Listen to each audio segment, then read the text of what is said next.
Okay, so I just read something about a new Go package for generating GUIDs that's like 10 times faster than the usual ones. That's wild. Wait, seriously? 10 times faster? That's impressive. How does it compare to something like the Google UUID library? Exactly. So this package can generate GUIDs in just 6 to 10 nanoseconds, while Google's library is way slower. Wow, that's a significant difference. I mean, speed really matters when you're working in a concurrent environment.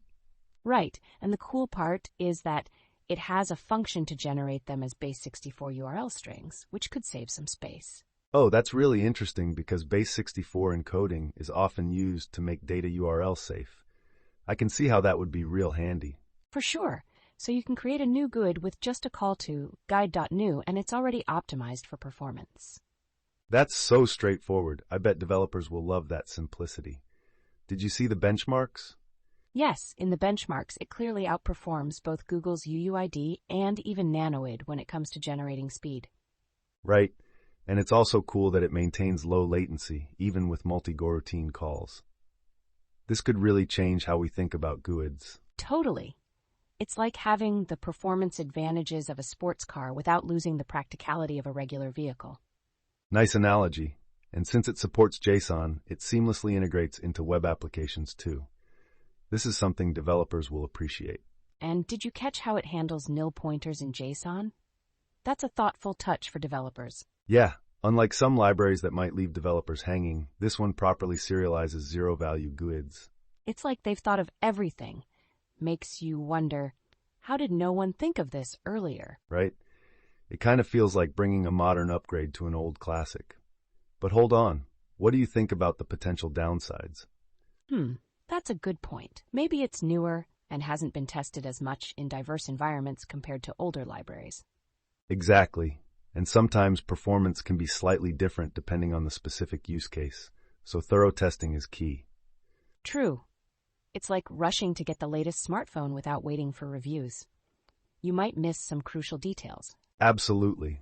And another thing, developers might have to adjust their existing code bases to adopt this new package. Good point. Transitioning to something new always involves a bit of friction, doesn't it? Yes, but if the performance gains are as significant as they seem, it could be well worth it. And I love how it supports both value and pointer types. That flexibility can make a huge difference in design choices. Definitely. It's those little details that make this library stand out. A solid choice for new features in a web app. So if we put all this together, we've got speed, flexibility, and thoughtful design, all in one package. Right.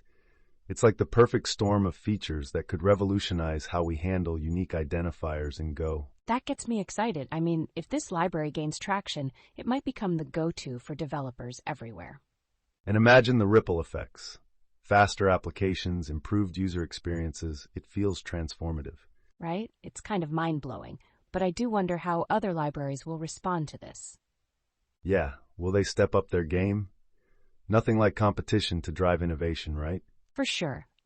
And if you get the chance to play around with it, it would be fascinating to see how it performs in real-world projects. I'm definitely keen to test it out, but it makes me think, what future features could be integrated? Whoa, that's a big question. Maybe something like multi-format support could be on the horizon? That would be amazing. Blending guide generation with maybe user-friendly readability or additional encodings. Oh, I'd love that. We're heading into a world where unique identifiers may have personality. Right? Unique IDs becoming customizable sounds like something out of a sci-fi novel. And ultimately, it boils down to making life easier for developers and end users alike. Exactly. The potential is huge. Can't wait to see how this evolves in the tech community. Same here. With the speed and flexibility of this new library, the future is looking bright. And that's what makes discussions like this so fascinating. Constantly evolving tech and ideas.